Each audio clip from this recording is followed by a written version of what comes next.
Vamos então chamar agora o Daltro, que vai fazer a palestra para a gente hoje. Seja bem-vindo, Daltro.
Boa noite, irmãos e irmãs. Enquanto o retroprojetor aqui se aciona, falar um pouquinho de mim. Eu sou trabalhador do Centro Espírita Anjo da Guarda de Itajaí. Estudei também por muito tempo no Sublime Peregrino, aqui de Balneário.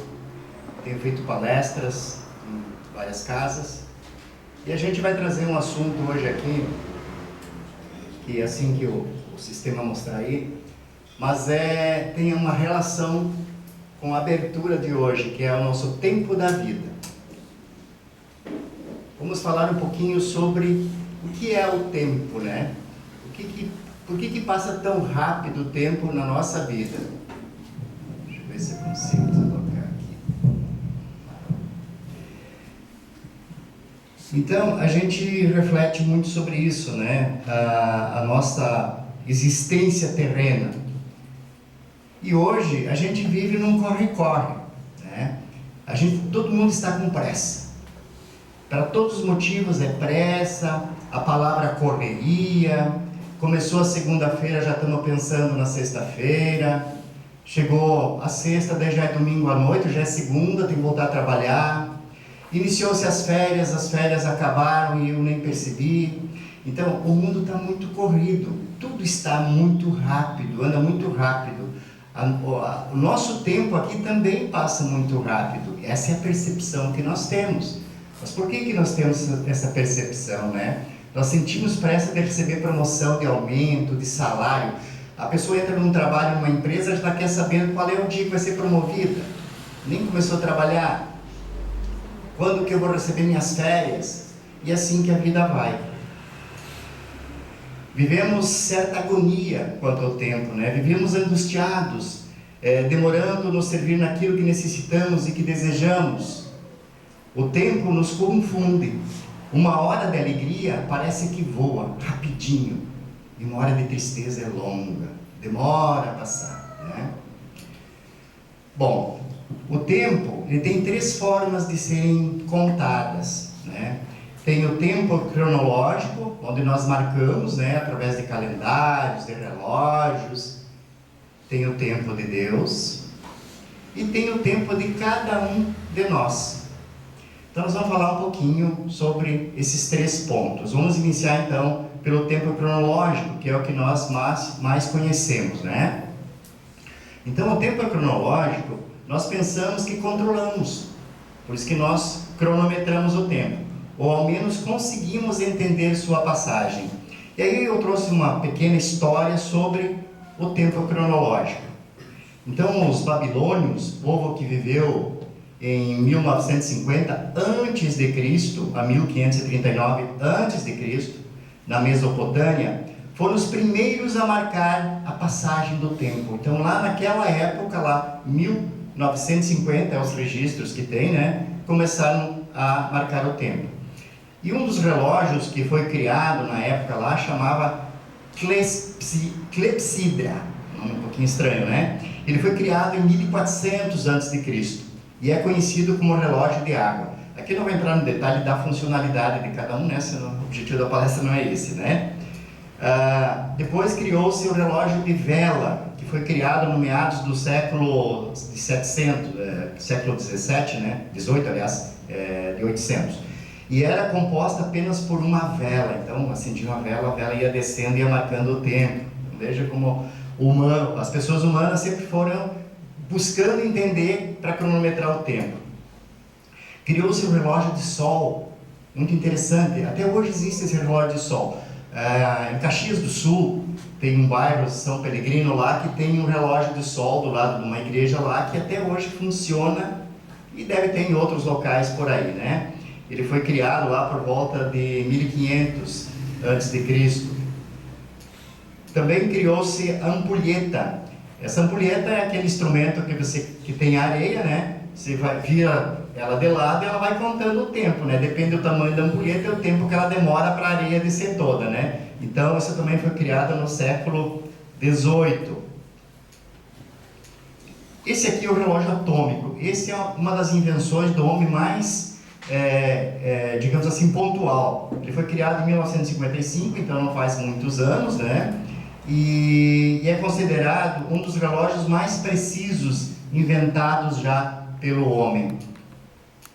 Tem esse relógio de pêndulo, acredito que ainda algumas avós por aí têm em casa, né? É um relógio criado em 1656, mas até hoje esse relógio ainda existe, né? Em alguns lugares. Nos museus, né? Com certeza, mas também existe funcionando. Então, essas são fórmulas, através de relógios, que nós tentamos controlar nosso tempo, né? E somos escravos, muitas vezes, desses relógios. Mas também existe uma outra forma, né? Que é os calendários. Então, o calendário ocidental, que é esse calendário que nós chamamos de gregoriano, ele é através do ciclo solar e marca os anos, a partir do nascimento de Jesus Cristo. Então, esse calendário é o que nós conhecemos aqui, né, no nosso dia a dia. Existe um outro calendário também, que é o calendário judaico, que é um pouquinho diferente, né? Ele é utilizado nos países da religião judaica e é baseado no ciclo lunar. Então, ele também aí... E esse calendário começou no ano de 3760 a.C. Eles estão atualmente no ano 5782. E esse calendário existe, é ativo, né, funciona nessas regiões aí de religião judaica. E mais um calendário, que é o calendário muçulmano, também, que é utilizado na atualidade. Ele é baseado no ciclo lunar também e marca os anos a partir da Hégira, que foi a fuga de Maomé para Meca, né, lá pelo ano de 622 aproximadamente. Então, esses também são os 3 calendários, deve ter outros, mas são os principais que são utilizados no nosso tempo cronológico.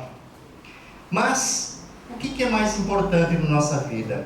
Por que muitas vezes o que eu quero não acontece?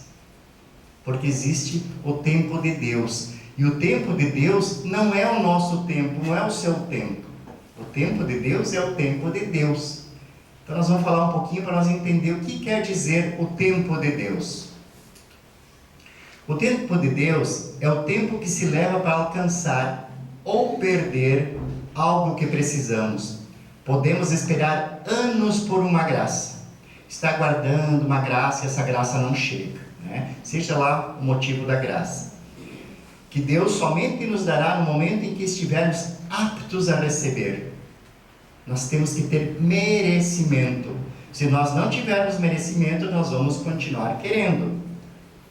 Vamos parar de querer? Não, mas o merecimento não chegou ainda.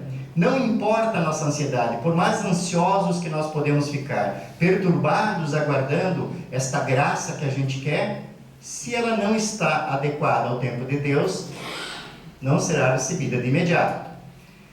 No tempo de Deus, minutos podem se equivaler a meses. De repente, algum minuto é meses que se passaram, enquanto anos podem se equivaler a segundos, porque o tempo de Deus é diferente do nosso tempo.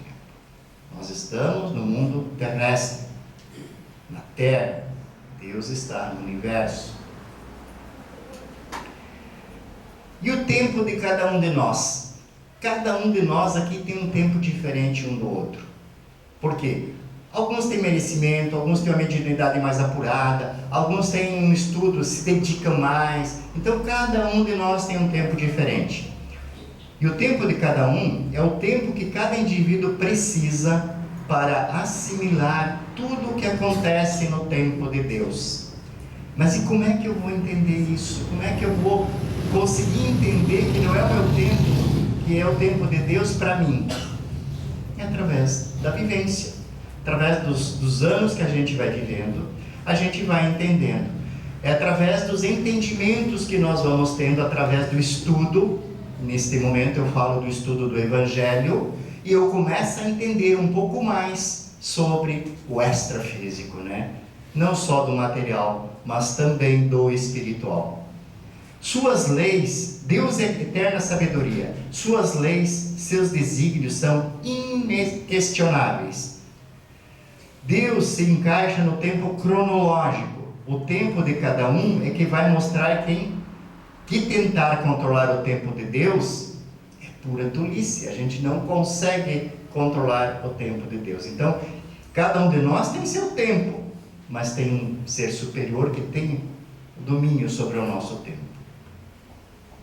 Parece até um pouco assim confuso a gente começar a pensar sobre o tempo, né? Porque a gente pensa no tempo da vida, hoje eu tenho X anos, amanhã eu tenho Y, e o tempo está passando, mas a gente não faz uma análise mais profunda de muitas coisas que eu estou querendo e por que eu não estou conseguindo. Será que eu não estou olhando para aquele outro lado, que é o lado espiritual? Eu estou olhando só para o lado material, só para a minha vida de progresso material, digamos assim? Então é importante a gente conciliar as coisas, fazer acontecer. Presente do Eterno. Aqui Santo Agostinho, no livro Confissões, fala o seguinte: os vossos anos são como um só dia, e o vosso dia não se repete de modo que se possa chamar-se de cotidiano, mas é um perpétuo hoje, porque este vosso hoje não se afasta do amanhã, nem sucede ao ontem. O vosso hoje é a eternidade. O que ele quer dizer com isso? Que a gente vive o aqui e o agora. Nós estamos vivendo neste momento, neste horário, aqui na Casa Espírita Ramatiz. Então, é o momento e o horário da minha vida. Não adianta, eu não consigo mais viver o passado. Por quê? O passado passou. Eu não consigo viver o futuro, porque o futuro é a partir de amanhã. Eu vivo hoje. Mas eu tenho que pensar no futuro? Sim, mas não vivo o futuro. Mas adianta eu mostrar um slide para vocês sobre isso. E que Jesus fala sobre o presente do Eterno. Portanto, não vos preocupeis com o dia de amanhã, pois o amanhã trará suas próprias preocupações. É suficiente as dificuldades que cada dia traz em si mesmo. O que Jesus quis dizer com isso? Temos que se preocupar com o aqui e agora, que eu estou vivendo. Será que amanhã eu estarei vivendo na Terra? Nenhum de nós sabe, né? E o tempo da consciência? Eu falei um pouquinho antes, a gente às vezes não tem essa consciência da passagem do tempo. O tempo é apenas uma medida relativa da sucessão das coisas transitórias. É o tempo cronológico que vai passando, os dias vão passando. A eternidade não é suscetível de medida alguma, do ponto de vista da duração. Para ela não há começo nem fim, tudo lhe é presente. Isso está na Gênese, que é do Allan Kardec, né? E foi o espírito de Galileu que psicografou, né? Que Kardec recebeu lá a psicografia. Aproveitando o tempo, também extraído aqui do livro Estudo e Vida, de Chico Xavier e Valdo Vieira: não te prendas ao passado, porque aquilo que o passado te apresente de candeias e sombras, e nem te transtornes pelo futuro, por aquilo que o futuro insere de fantasia ou de incerteza. É a mesma coisa que foi falado antes, né? O momento é viver o aqui e o agora. e Joana de Ângeles. Tem uma situação assim que nós não temos muita paciência com as coisas, né? E a paciência, de forma genérica, nós somos impacientes com o tempo, né? Aquilo que nós queremos e que não acontece. Nós somos impacientes, de repente, com as pessoas que nós convivemos, seja na nossa família, seja no nosso trabalho, seja na comunidade, seja no trânsito.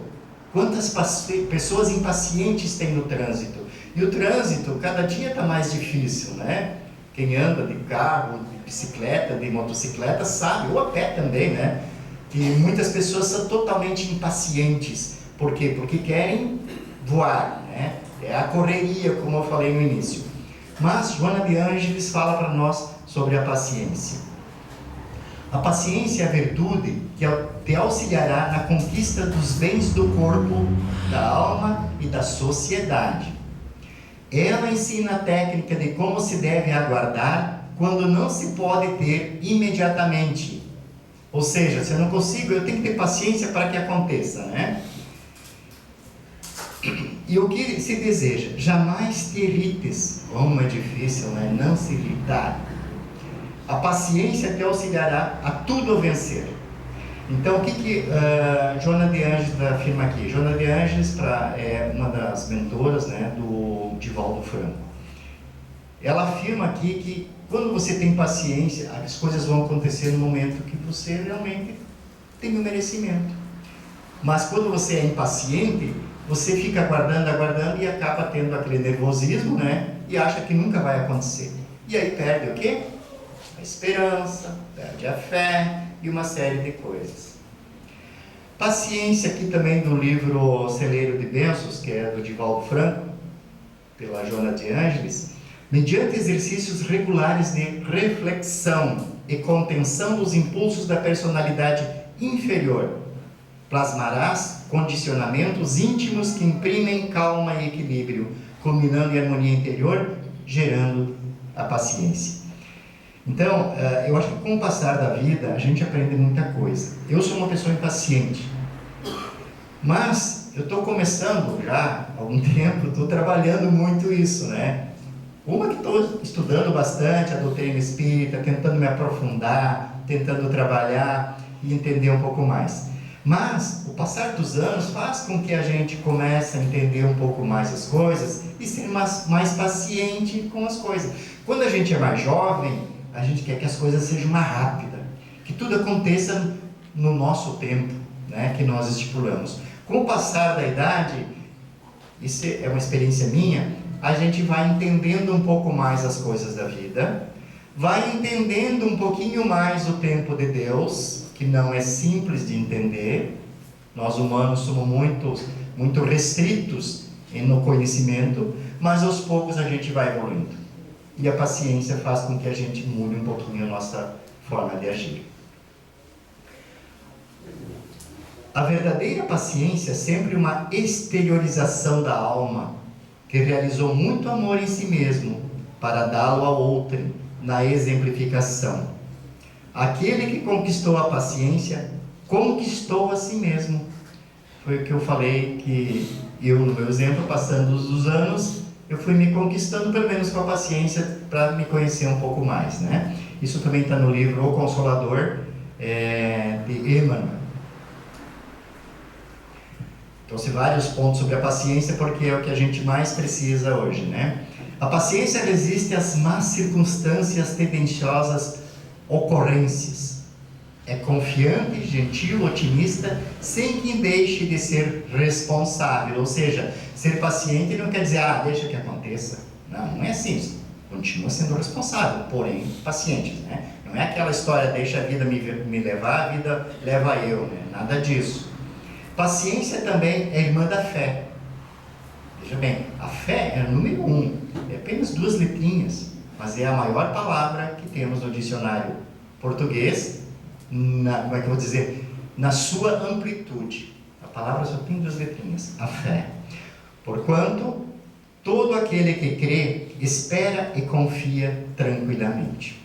Também está no livro Bênçãos, Celeiro de Bênçãos.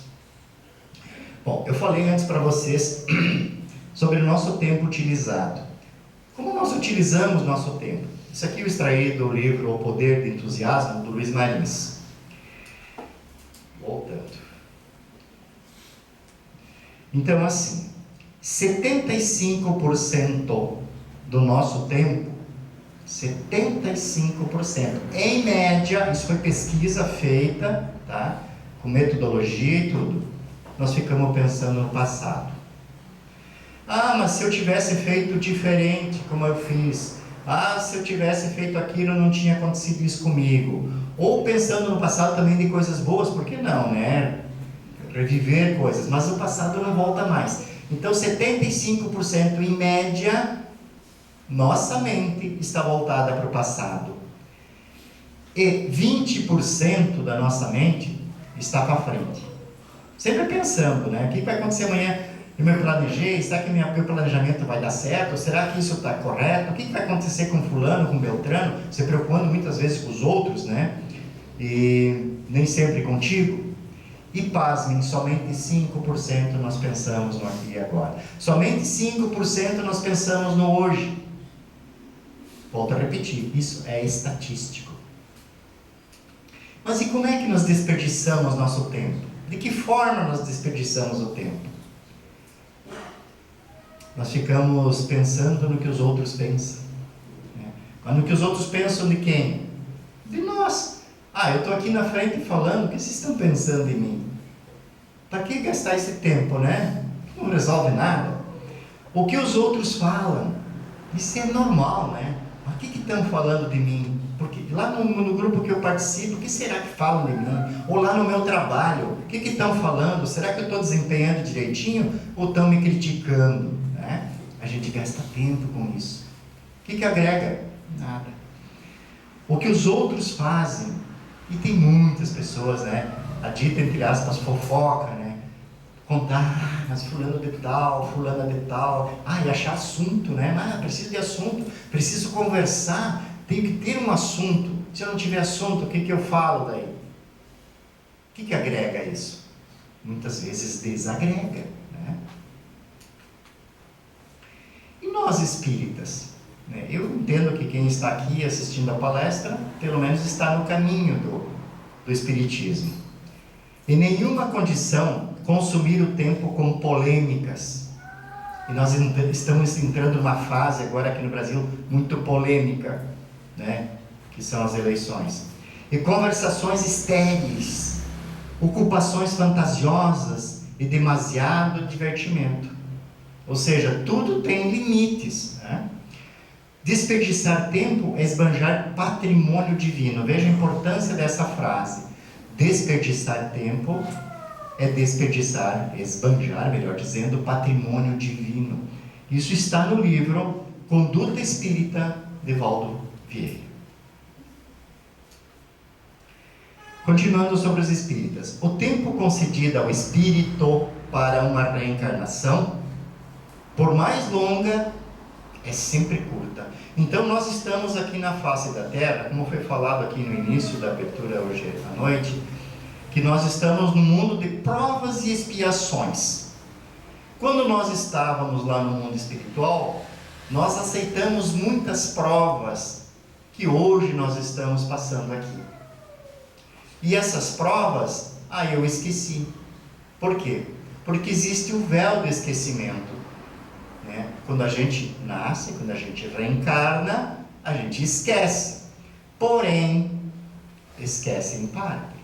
Ao passar dos anos, ao passar dos dias, ao passar dos anos, muitas coisas vêm para nós, como alerta, um filho que nos desafia, várias situações. E também muitas intuições, através de sonhos, que às vezes é um sonho que eu achei que era uma bobagem enorme, mas pode ser real. Principalmente aqueles sonhos que eu lembro dele.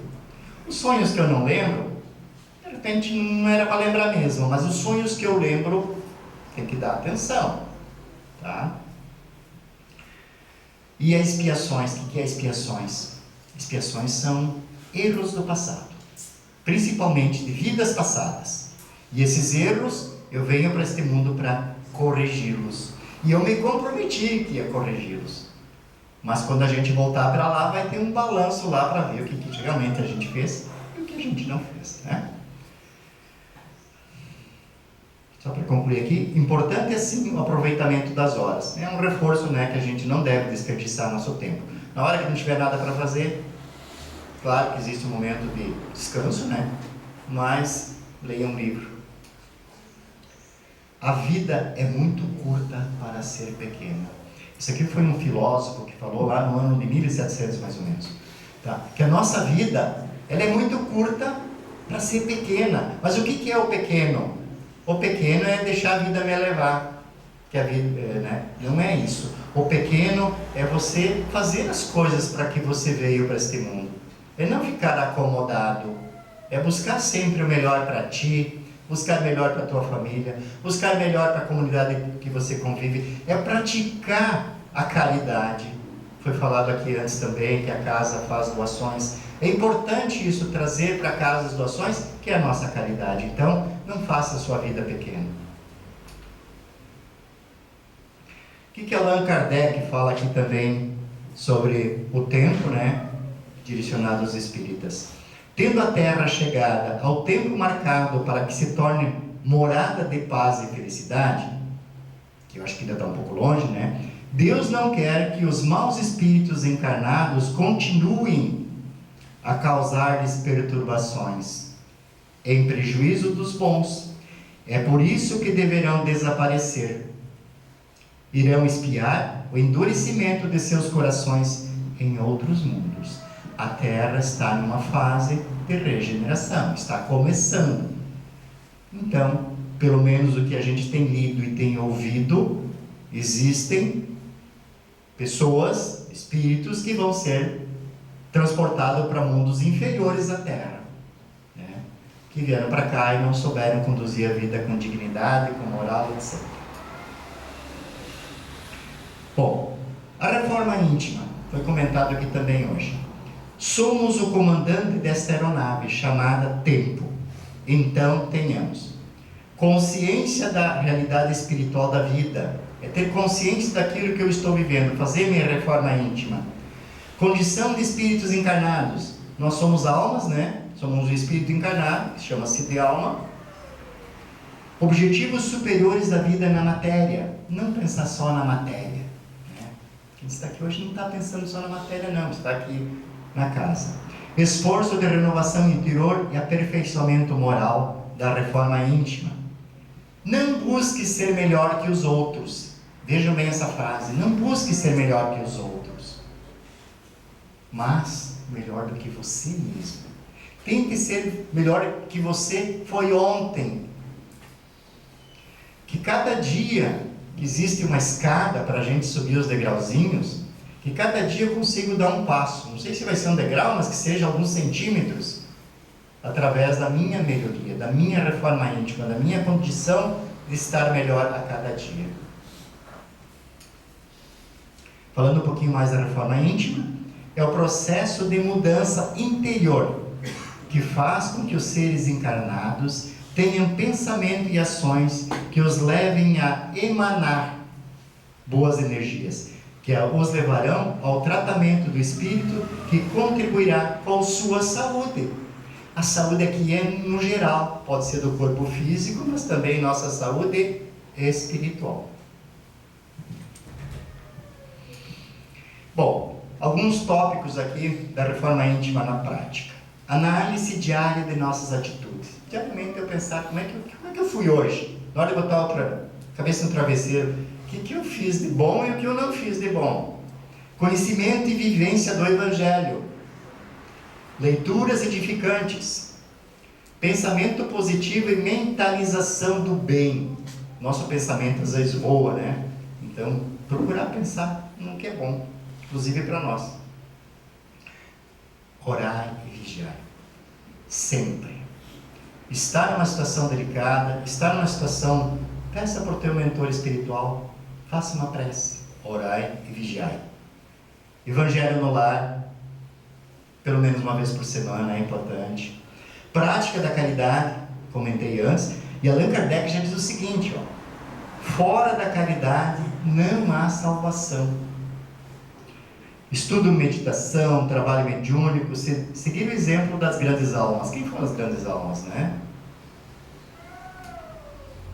O que mais Joana de Ângeles fala para nós? A tua reforma íntima te concederá a paz, porque há nelas a felicidade que desejas. O que seja, há nelas quer dizer que você encaminha a felicidade, encaminha-se para a felicidade. E esse slide está em branco. Por que será que ele está em branco? É o momento de cada um de nós refletir um pouquinho tudo isso que foi falado até agora, né? Sobre esse tempo da vida, sobre esse tempo que voa. Como é que eu estou conduzindo a minha vida? Como é que eu estou aproveitando a minha vida a cada dia? Eu estou só vivendo no passado ou só vivendo no futuro? Não estou vivendo no presente? Então, para reflexão mesmo, tá? Então, cada um escreve na sua mente e preenche aí esse slide. Aqui é um poemazinho, né? Que eu acho muito bacana. A vida é feita de instantes. Uma centelha que muda tudo. Uma flor que nasce, outra que murcha. Um diamante, uma pedra bruta. Um riso que parte, outro que chega. A vida é feita de esperança. Uma mão que estende, outra que acena. Um olhar que ri, outro que consola. A vida é feita de agora. Viva! Antes que ela vá embora. E aqui tem essa imagem, né?